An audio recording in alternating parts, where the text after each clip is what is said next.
아름다운 질서와 조화라는 제목으로 말씀을 전하도록 하겠습니다. 오늘 이제 첫 구절을 보니까 아내들이여 자기 남편에게 복종하기를 주께 하듯 하라 이렇게 말씀하고 계십니다. 그 이유를 말씀하시는데 이는 남편이 아내의 머리됨이 그리스도께서 교회의 머리됨과 같음이니 그가 바로 몸의 구주시니라. 그러므로 교회가 그리스도에게 하듯 아내들도 범사에 자기 남편에게 복종할지니라 이렇게 말씀하고 계십니다. 이것이 바로 아내들이 이제 깊이 이해하고 순종해야 할 하나님의 뜻이라고 바울은 권면합니다.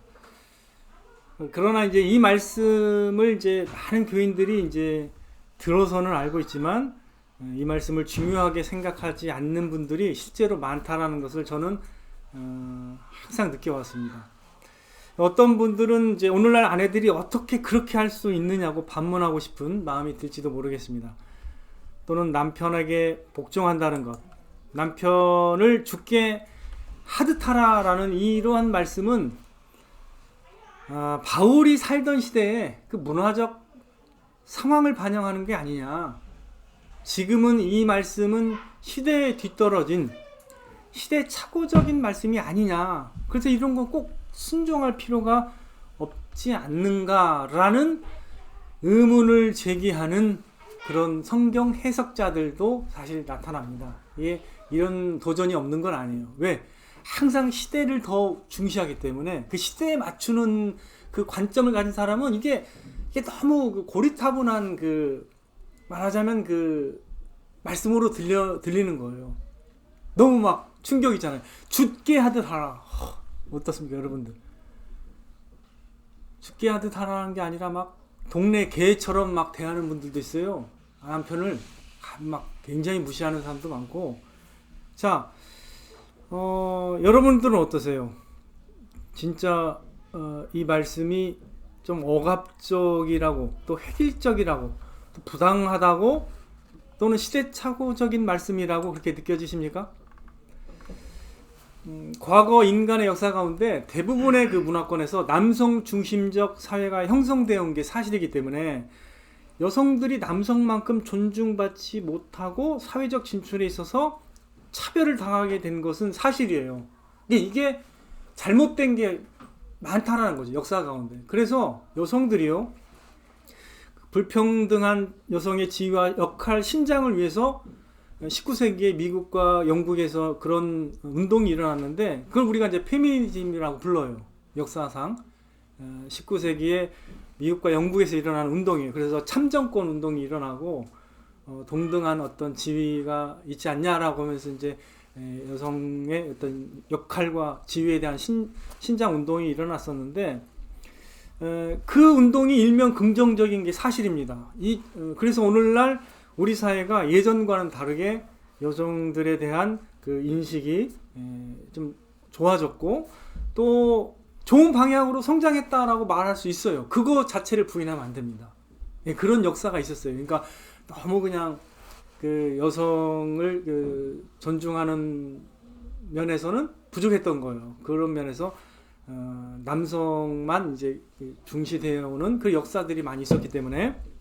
그러나 이러한 올바른 측면도 있지만 이제 오늘날 문화와 더불어서 이 운동이 어떤 방향으로 더 이제 흘러나가냐면 이제 모든 권위에 대한 저항이 있어요. 그래서 꼰대 말하자면 이제 권위를 갖고 있는 그 모든 그 조직이나 이런 거에 대해서는 꼰대 문화라고 이게 아예 그냥 비판을 해버리기 때문에 특별히 오늘날 개인화된 문화 또 자유의 가치를 절대시하는 이런 문화에서는 정상적인 권위까지 이제 몰아내는 그런 분위기가 됐습니다. 선생님이 갖고 있는 정상적인 권위도 요즘에는 무시하는 경향이 있고요. 또 부모가 갖는 정상적인 권위도 요즘에 무시돼가지고 조금만 훈육하면 그걸 학대로 여기기도 해요.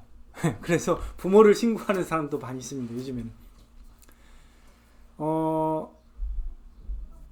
남편과 아내에 대한 관계에서도 마찬가지예요. 전통적인 것이다. 그거는 이전에 낡은 것이다 라고 해서 이런 하나님의 말씀을 마치 시대에 뒤떨어진 말씀으로 생각하는 사람들이 등장하기 시작합니다. 예. 하나님이 정하신 그 어떤 질서나 법을 또 인간이 버리는 그런 것들이 우리가 도덕적인 면에서도 많이 있잖아요. 우리가 쉽게 말씀드리면 뭐 동성애라든가 이런 것도 우리가 이제 그런 경향성을 지니고 있는데, 그것뿐이 아니라 남편과 아내의 관계에 있어도 오늘날의 문화는 이제 일면 긍정적인 것도 있지만 이제 이게 너무 나가다 보니까 남편과 아내의 관계에 대한 그 성경적인 이 말씀이 약간 낯설어지게 되는 그런 현상이 일어납니다. 저는 지금까지 말씀을 가르쳐 오면서 이 부분을 가르칠 때 가장 힘들었습니다. 항상 저항을 느꼈어요. 마음에, 사람들의 마음에 있는 저항을 저는 항상 느꼈습니다. 이거는 제가 어떤 오늘날 최근만이 아니라 제가 어렸을 때부터 생각한 거예요. 계속 이거는 하나님의 말씀인데 사람들이 많이 무시하는 말씀 중에 하나예요. 자, 권위를 잘못된 것인 양 생각하는 것은 분명 균형 없는 관점입니다. 자, 여러분 보세요. 생각해 보세요. 권위를 올바르게 사용하지 않는 것도 분명 악한 것인데, 권위를 전혀 인정하려 들지 않는 것도 악하고 그것도 죄인 것입니다. 왜냐하면 하나님이 세우신 질서를 거부하는 것은 하나님께 대해 교만한 마음 품고 저항하는 죄와 같은 것이에요. 그렇기 때문에 우리가 이 부분에 대해서 굉장히 주의하면서 들어야 됩니다. 요즘은 이러한 하나님의 말씀에 대해서 반발심을 가지는 정도의 분위기가 어느 정도 저는 형성된 걸로 보거든요. 상당히 여러분 주의해서 들어야 됩니다. 우리가 보통 자기 입장에서 볼 때 좋다고 여겨지는 말씀만 받아들이는 편협한 자세가 인간에게 있습니다. 항상 인간이 공정한 것 같지만 그렇지 않아요. 자기 입장에서만 주로 해석하기를 원하는 게 인간의 어리석음이죠. 그래서 하나님의 말씀을 받아들일 때 우리 입장과 선호도에 따라 결정하려고 해요.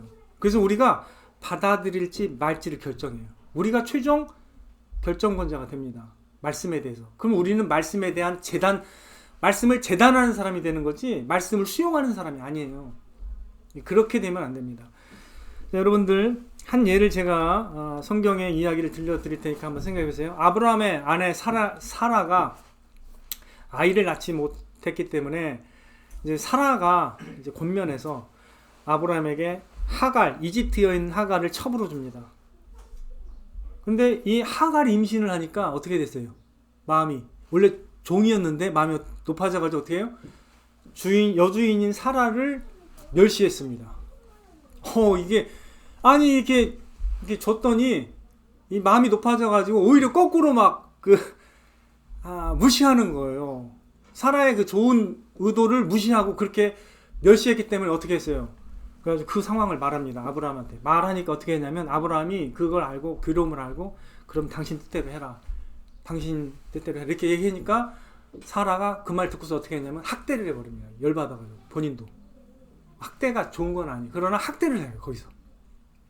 그랬더니 이 학대를 견디지 못하고 하갈이 어떻게 하죠? 뛰쳐나갑니다. 도망갑니다. 도망가는데 그때 여호와의 사자가 나와서 그에게 뭐라고 하는지 아세요? 그에게 이렇게 말합니다. 내 여주인에게로 돌아가서 그 수하에 복종하라. 이렇게 말씀하십니다. 자, 여러분들 사라가 학대했음에도 여호와의 사자는 하갈에게 내 여주인에게 돌아가서 그 수하에 복종하라고 말씀하신 겁니다. 자, 이것은 여러분이 해석할 때 그럼 하나님께서 사라의 학대를 정당화하시는가? 그리고 또 사람을 종으로 삼는 것을 지지하시는가? 이렇게까지 나가면 안 돼. 그거는 잘못된 해석입니다. 분명한 것은 여기서 우리가 바르게 알아야 되는 것은 하나님은 하갈이 여주인인 사라에게 가서 복종하기를 원하셨다라는 거예요. 복종하기를. 예, 여러분 생각해 보세요. 이 사람에게 복종하는 이런 주인과 종의 관계가 사실 하나님이 전적으로 원해서 된 게 아니에요. 그것은 본질적으로 인간의 탐욕과 그 이기심과 권세를 부리려고 하는 그 욕심에 의해서 생겨난 잘못된 사회 구조입니다. 본래. 그러나 그럴지라도 이걸 하셔야 돼요. 그런 잘못된 사회적 구조일지라도 하나님은 그 질서도 이용하시는 분이시라는 거예요. 그 질서를 존중하시는 분이시라는 거예요. 잘못된 상전이라도, 그 까다로운 상전이라도 그 질서를 하나님은 존중하시는 분이시라는 걸 여러분 이해하셔야 됩니다.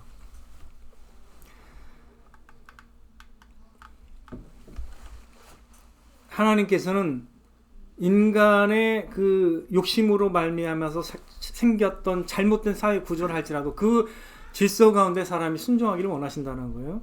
자, 한번 보겠습니다. 골로새서 3장 22절 23절 한번 보겠습니다. 골로새서, 그 뒤에 있으니까 어렵지 않게 찾을 수 있어요. 골로새서 3장 22절 23절 같이 읽어보겠습니다. 시작. 종들아, 모든 일에 육신의 상전들에게 순종하되 사람을 기쁘게 하는 자와 같이 눈가림만 하지 말고 오직 주를 두려워하여 성실한 마음으로 하라. 무슨 일을 하든지 마음을 다하여 어떻게 해요? 죽게 하듯 하라고 했습니다. 상전을 대할 때 어떻게 하라고요? 죽게 하듯 하라고 했습니다. 여기서도 죽게 하듯 하라고 했습니다. 잘못된 것임에도 불구하고. 이 잘못된 구조예요. 이게 인간의 이기심과 탐욕에서 생긴 구조입니다. 이게 뭔가 지배하려고 하는 구조. 여기에서도 근데 하나님은 주님께 하듯 하라고 했습니다. 그 이유는 제가 더 나중에 말씀을 드릴게요. 그 가운데서 이제 하나님께서 의도하신 게 있습니다. 에베소 6장 5절 7절, 우리가 5장을 하고 있는데 6장으로 넘어가서 한번 더 보겠습니다. 6장 5절에서 7절, 에베소 6장 5절에서 7절 같이 읽어보겠습니다. 시작. 종들아, 두려워하며 떨며 성실한 마음으로 육체의 상전에게 순종하기를 그리스도께 하듯 하라. 여기도 마찬가지예요. 육체의 상전에게 순종하기를 어떻게 해요? 그리스도께 하듯 하라. 이렇게 말씀하고 있습니다. 그래서 뭐 그냥 흉내내지 말고 진짜 그리스도께 하듯 하라고 말씀하셨습니다. 그렇기 때문에 남편과 아내는 하나님이 의도하신 관계입니다. 근데 그 하나님이 의도하신 그 질서 중에 이 남편과 아내는 가장 중요한 관계인데 거기에서 남편이 아내의 머리됨이라고 분명히 말씀하셨어요. 그래서 어떻게 해요? 죽게 하듯 하라고 했습니다. 근데 이거를 많은 사람이 무시해요. 저는 그 저항을 너무나 많이 봐왔기 때문에 그냥 무시해버려요. 네. 이게 얼마나 우스운 건지 몰라요. 제가 볼 때는 아주 인간이 교만하다는 걸 여기서 알 수 있는 건데 하나님의 말씀을 자기 생각으로 그냥 물리쳐버립니다. 여기서. 그러면 안 됩니다. 근데 많은 사람들이 그렇게 안 해요. 전혀 안 합니다. 그렇게 중요하게 생각하지 않는다는 거죠. 그렇기 때문에 하나님을 소중히 여기지 않는 그런 결과가 나타나는 거예요. 사실은 물론 저도 우리 이영광 집사님의 부모님을 존경하지만 이걸 종종 제가 강조하는 이유는 그렇게 살지 많은 사람이 않기 때문에 그걸 뭐라고 하는 거예요. 우리 아버지와 어머니조차도 그런 관계가 아니기 때문에 말씀을 드리는 겁니다. 물론 그렇다고 제가 아내들만 잘못했다 이렇게 말하는 게 아니에요. 그 말씀을 다 남편과 아내 다 중요시 안 하기 때문에 문제가 된다라는 거예요. 남편도 별로 생각이 없어요. 자, 여러분 한번 제가 말씀을 드려볼게요. 인간의 자유는요 무제한적인 자유가 아니에요. 본래 하나님의 질서 안에서의 자유입니다. 꼭 기억하세요. 어느 정도 제약 가운데 자유라는 거예요. 이 제약은 질서를 의미하게 돼요. 하나님의 어떤 체제나 질서 안에서 자유를 누리는 것을 의미하는 거지 아예 그냥 어떤 제약도 없이 무슨 자유를 누리고 뭐 자기의 모든 걸 누린다? 이거는 환상 가운데 사는 사람입니다. 하나님이 우리에게 주신 이 질서와 권위 아래서 누리는 자유가 참된 자유라는 것을 여러분들이 이해하셔야 돼요. 제가 예를 들어볼게요. 잘 생각해 보세요. 어떤 사람이 결혼했어요. 근데 그 사람은 자신이 자유롭다고 인정하는 사람이고 스스로 자유로운 것을 너무 좋아하는 사람이에요. 그래서 자기 마음에 드는 모든 여자를 사랑하고 싶었습니다. 그래서 지금의 자기 아내를 하나의 억압이라고 생각하고 불륜을 저지르기 시작했습니다. 그리고 이게 나의 자유다. 나는 모든 여자를 사랑할 권리가 있다라고 주장을 해본다고 생각하겠습니다. 이게 진정한 자유입니까? 그건 아내를 향한 배신이고 방종일 뿐입니다. 그 어떠한 인간이 누리는 자유든 어떤 인간이 누리든 그 자유는 하나님께서 부여하신 질서 안에서 역할 안에서의 자유예요. 그 제약을 거부하려고 하는 것은 방종이고 하나님을 거부하는 겁니다. 결혼이라는 제도 안에서 자유를 누려야지 누가 결혼해놓고서 그런 불륜을 자유라고 생각한다면 그거 미친 거죠. 미친 거예요. 그죠? 여러분, 자유라는 게 어떤 제약 안에서의 자유라는 거 꼭 기억하셔야 돼요. 이게 마치 막 내가 원하는 대로 막 누리고 싶다라고 해서 그게 맞는 거라고 생각하면 안 됩니다. 하나님이 세우신 기초 질서는요, 아름답고 조화로운 거예요. 그 하나님의 질서 안에서 참된 자유와 행복을 추구하도록 이끄시는 게 하나님의 지혜입니다. 우리가 그걸 이해해야 돼요. 예, 왜 이런 질서를 줬을까? 그걸 이해해야 됩니다. 제가 지난 시간에 부모와 자녀의 관계를 얘기하면서 그것도 질서인데 그걸 얘기했지만 그것도 그게 아름다운 질서예요. 자녀들이 부모를 공경하는 질서가 돼야 돼요. 그게 없으면 다 깨집니다. 모든 사회가. 또 하나, 남편과 아내 가운데 있는 이 질서를 깨트리면 가정이 서질 못하는 거예요. 그래서 이렇게 많은 가정이 깨지는 거예요. 다 자기가 주도권을 갖고 주인인 줄 알고. 예. 여러분들, 하나님께서 남편과 아내의 관계에서 이렇게 말씀하시는 이 말씀을 여러분 깊이 있게 생각해야 됩니다. 여러분의 이전의 가치관에 그것을 마치 그것을 막 거기에 맞추려고 하면 안 돼요. 여러분의 이전의 가치관은 정리돼야 돼요. 순전하게 하나님의 말씀에서 새로운 가치관을 형성해야 됩니다. 여러분들, 남편이 아내의 머리됨이라는 것을 여러분 무시하면 안 됩니다. 그리스도께서 교회의 머리됨과 같다라고 말씀하시는 걸 기억해야 돼요. 심지어 목사에게 순종하는 것보다 더 중요한 게 저는 남편에게 순종하는 거라고 저는 믿습니다. 무슨 말씀인지 아세요? 물론 남편이 하나님의 말씀 안에서 얘기할 때 무슨 말 이해되세요?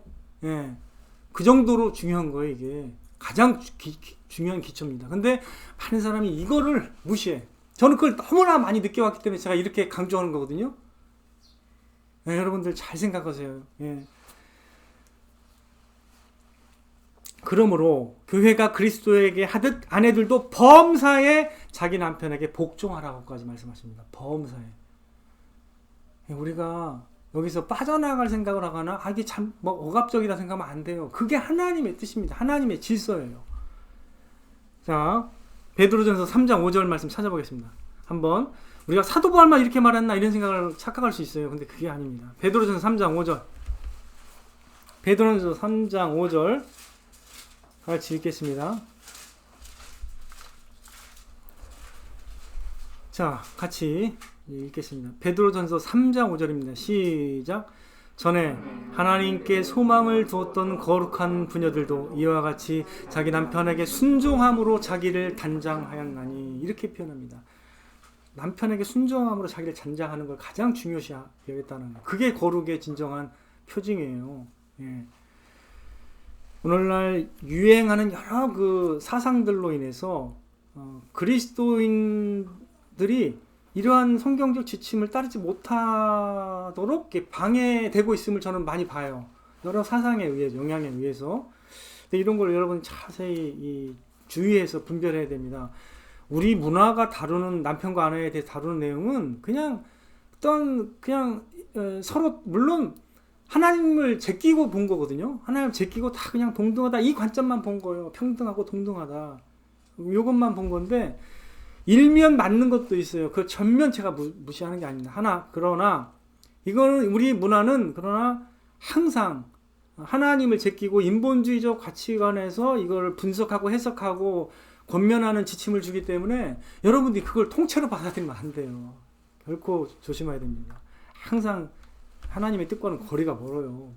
이 세상 문화가 제시하는 것은 굉장히 하나님의 말씀과 거리가 멀다는 걸 여러분 이해하고 분석할 수 있어야 됩니다. 우리의 문화가 우리의 삶의 자세와 생각을 결정하는 잣대가 되도록 하면 안 돼요. 그걸 허용하면 안 됩니다. 우리가 따르고 순종해야 될 건 하나님의 말씀입니다. 그래서 여러분들이 하나님의 말씀보다 문화적 흐름에, 최신의 문화적 흐름에 따르려고 하면 안 돼요. 그거는 여러분들이 하나님의 말씀을 경시하는 결과를 초래하게 됩니다.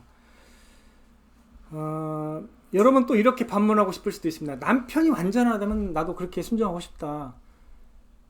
하지만 그런 마음이 들지 않는다. 남편의 부족함과 연약함을 지적할 수 있습니다. 그러나 그것은 인간적인 생각입니다. 그렇게 하면 안 돼요. 그런 건 변명과 그 핑계에 불과한 것이지, 하나님의 말씀을 거부하게 하는 남편의 뜻이 아닌 이상 다 순종해야 됩니다. 본질적으로. 그게 맞는 거예요. 하나님을 거부하게 만드는 것이 아닌 이상 범사의 남편에게 순종하려고 하는 마음을 가져야 돼요. 그러면 남편이 더 잘합니다. 사실 여러분 그걸 아셔야 돼요. 그래서 마치 그냥 남편의 말을 그냥 늘 그냥 아닌 것처럼 막 그렇게 하면 안 되고 남편을 존중해야 돼요. 어떤 것이 세부상에서 자기 말이 더 맞을 수는 있으나 그런 남편을 존중하는 가운데 제시해야 돼요. 어떤 의견을. 그래야 됩니다. 이게 제가 볼 때는 많이 이게 무너졌어요. 제가 볼 때는 그렇습니다. 자, 여러분들 이 말씀을 찾아보고 여러분들이 좀 깊이 있게 생각했으면 좋겠어요. 베드로전서 2장 18절에서 20절 이 말씀을 꼭 기억하세요. 베드로전서 2장 18절에서 20절입니다. 이거를 꼭 기억하시고 잘 마음에 새겨야 됩니다. 베드로전서 2장 18절에서 20절 같이 읽겠습니다. 시작. 사환들아 범사에 두려워함으로 주인들에게 순종하되 선하고 관용하는 자들에게만 아니라 또한 까다로운 자들에게도 그리하라. 예. 범사에 그냥 주님께 순종해야 되지만 까다로운 자들에게도 그렇게 해야 돼요.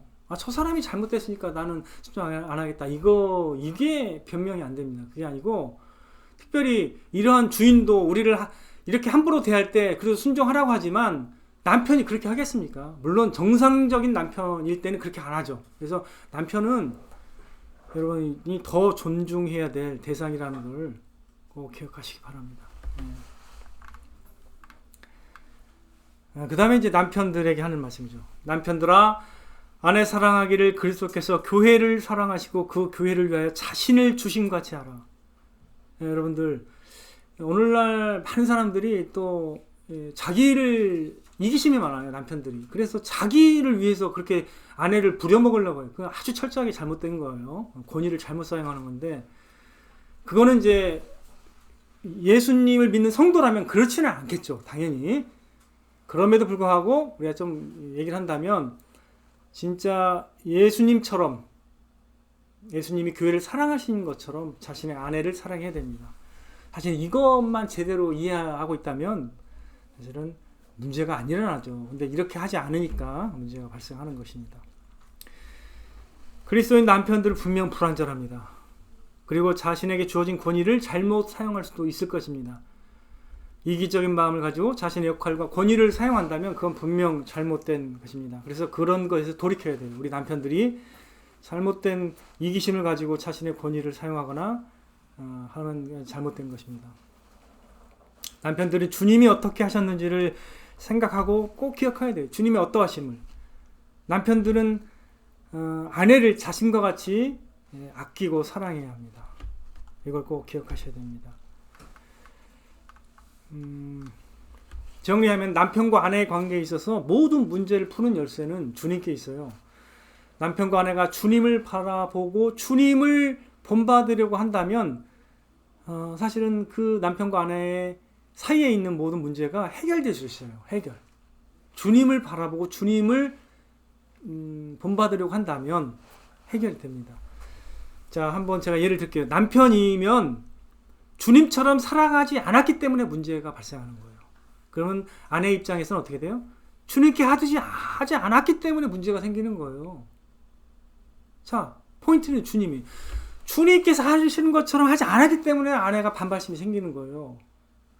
거꾸로 아내가 주님께 하지 않았기 때문에 남편도 기분이 나쁜 거예요. 존중을 받아야 되는데 존중을 하지 않으니까. 아시겠죠? 예. 모든 키가 주님입니다. 여러분들. 자, 이제 우리가 성경에 이제 또 귀한 또 그 관점으로 넘어가야 되는데 이 남편과 아내를 말씀하시다가 교회와 그리스도의 관계를 말합니다. 자, 사람이 그의 아내와 합하여 그 둘이 한 육체가 될지니 이 비밀이 크도다. 나는 그리스도와 교회에 대하여 말하노라. 자, 남편과 아내를 말하면서 이 관계는 영원한 실제인 그리스도와 교회에 대해서 말하는 것과 같다라고 이렇게 얘기하는 거예요. 여러분 이거 잘 생각했어야 돼요. 이 비밀이 크도다 이렇게 말씀하고 계시는데 이 땅에 있는 그 관계들은요 영원한 관계는 아니에요. 그림자예요. 제가 늘 말씀드렸죠. 심지어 부모와 자녀도 그림자고 남편과 아내도 그림자예요. 영원한 실제를 가리키고 그걸 배우도록 하기 위한 거거든요. 근데 특별히 남편과 아내는 어떤 관계를 배우도록 하기 위함이냐면 그리스도와 교회의 관계를 배우게 하기 위함이에요. 그리스도는 영원한 신랑이고 우리는 신부가 돼서 그리스도와 연합된 관계를 하나된 것을 즐기도록 하기 위한 그 관계를 설명하기 위한 그림자라는 거예요. 하나님과 그 아들의 관계는 이것은 영원한 또 실제인데 이걸 깨닫기 위해서 복음이 존재하는 거예요. 그리고 부모와 자녀와의 관계가 있는 거예요. 우리가 하나님을 기뻐하고 즐거워하고 사랑하기 위해서 이 관계가 있는 거고 그리스도와 우리 교회의 관계를 위해서 남편과 아내라는 그 관계가 설정된 거라니까요. 이게 비밀이라는 거예요. 영원한 비밀. 그래서 여러분들 이거를 교회와 왜 그리스도와의 관계를 맺는가 굉장히 중요한 거예요. 이겁니다. 본질적으로 이거를 지향하고 있어요. 우리 바라보고 있는 거예요.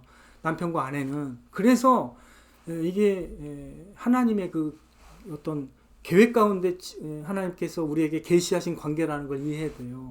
이걸 이 땅에서는 일시적인 거지만 존중해야 됩니다. 이 땅에서 이 관계에 여러분들이 존중하고 이것을 잘 순종한다면 그게 하나님을 존중하는 것 같은 거예요. 여러분 그걸 꼭 기억하셔야 됩니다. 남편과 아내 다 마찬가지예요. 남편은 자신의 생명과 같이 아내를 사랑해야 돼요. 그리고 아내는 남편을 주께 하듯이 존중하고 순종해야 됩니다. 이거를 무시하면 이게 깨지기 때문에 오늘날 가정이 막 나가는 거예요. 많이 깨지는 거예요, 사실은. 뭐 다른 게 있는가? 뭐 성격 차이 뭐 이건 다 세상에서 말하는 잘못된 관점이고 본질적으로 성격이 같은 제가 늘 말하죠. 성격 같은 사람이 이 세상에 어디 있어요? 있질 않아요. 존재하지 않습니다. 가치관과 배경이 다 다르기 때문에 문제는 주도권 싸움을 하다가 다 기본이 상해서 그렇게 된 거예요. 예. 여러분들 성경이 말하고 있는 바를 우리 잘 이해해야 됩니다. 남편과 아내의 관계는 궁극적으로 그리스도와 교회와의 관계의 실제를 반영하는 것이라는 걸 꼭 기억하시고 이것을 일시적인 거다 이렇게만 생각하면 안 돼요. 이 관계를 통해서 내가 그리스도와의 연합을 즐기도록 하기 위한 거구나. 만약에 남편과 아내가 이렇게 서로 연합되어 있다면 얼마나 감사합니까? 하나가 돼서 서로 사랑 가운데 아름답게 조화되고 아름다운 질서를 유지한다면 얼마나 존경스럽냐는 거죠. 그래서 저는 그런 분들을 존경합니다. 사실 제가 제일 존경하는 부분이 그거예요. 그런 분을 제가 제일 존경해요. 그래서 제가 늘 입에 닳도록 이영광 집사님 그 부모님들을 제가 존경하는 거예요. 예. 늘 그냥 대놓고 얘기하는 이유가 그겁니다. 저는 그것이 가장 강력한 증거라고 보는 거예요. 신앙의 다른 증거? 저는 그렇게 그거보다 더 중요한 증거를 못 봤어요, 저는. 예. 여러분들, 이거를 인간적인 관점으로 해석하면 안 돼요. 지금 이 말씀을 항상 이 하나님의 주신 말씀으로 생각하고 잘 이해해야 됩니다. 그럴 때 여러분이 존중을 받고 사랑을 받게 돼요. 예.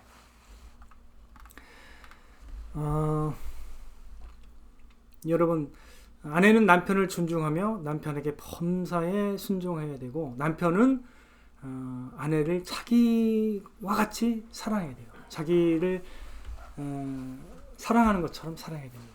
그렇다면 우리가 이 말씀을 생각할 때 특별히 여러분들이 남편에 대해서 순종이라는 말을 쓰기를 이렇게 낯설어하면 안 돼요. 그걸 낯설어하거든요. 엄청 낯설어하거든요. 내가 왜 순종해야 돼? 왜 이런 걸 되뇌고 있어요, 머릿속에. 그래봐야 아무 쓸데가 없는 자기가 하나님께 반역하는 그 생각만 하는 거예요. 그러면 안 되고 순종하는 것이 성숙한 것이라고 이렇게 생각하세요. 아름답고 성숙한 것이다.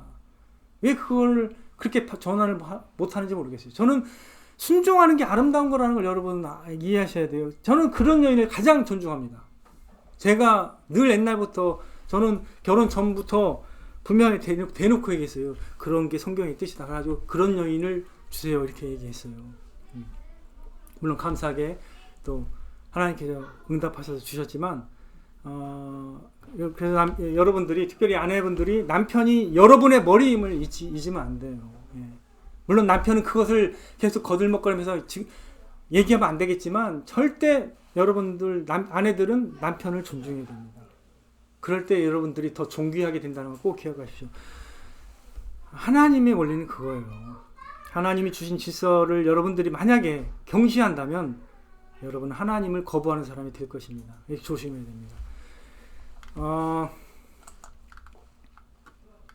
그래서 마지막으로 정리하면 아내가 조심해야 할 것 딱 두 개예요. 남편을 존중하지 않는 마음, 요걸 경계해야 되고 순종하려 들지 않는 자세, 요 두 개를, 요 두 것만 피하면 돼요. 제가 늘 얘기하지만 이 두 개만 피하면 여러분들이 항상 사랑받고 존중을 받습니다. 반드시.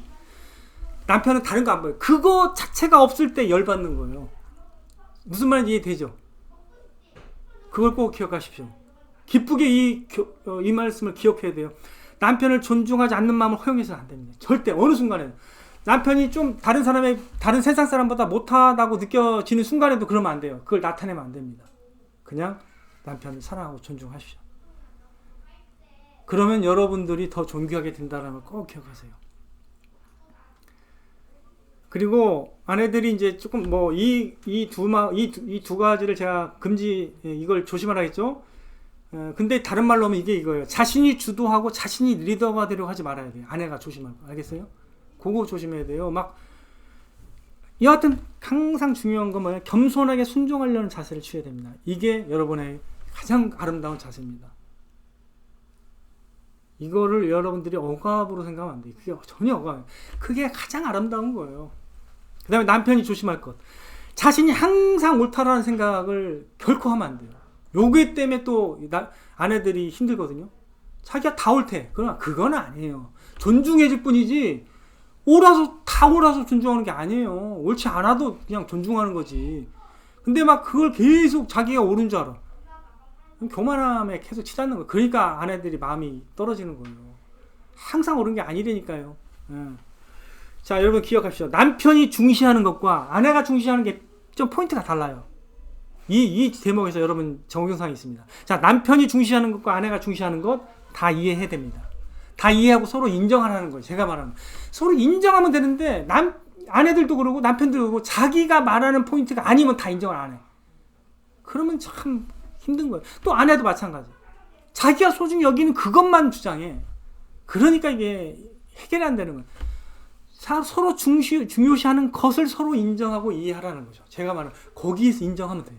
그리고 나서 그게 서로 상충이 될 때는 일단 남편 말을 따라서 해야 돼요. 일단 되게 힘들다 하더라도 아내가 그때는 순종해야 돼요. 그리고 기도하면 됩니다. 기도하면 돼요. 그러면 하나님이 어떤 경로를 통해서 깨닫게 하세요. 남편을. 그러니까 너무 힘들게 하나님을 믿으세요. 남편 뒤에 있는 하나님과 그리스도를 믿으세요.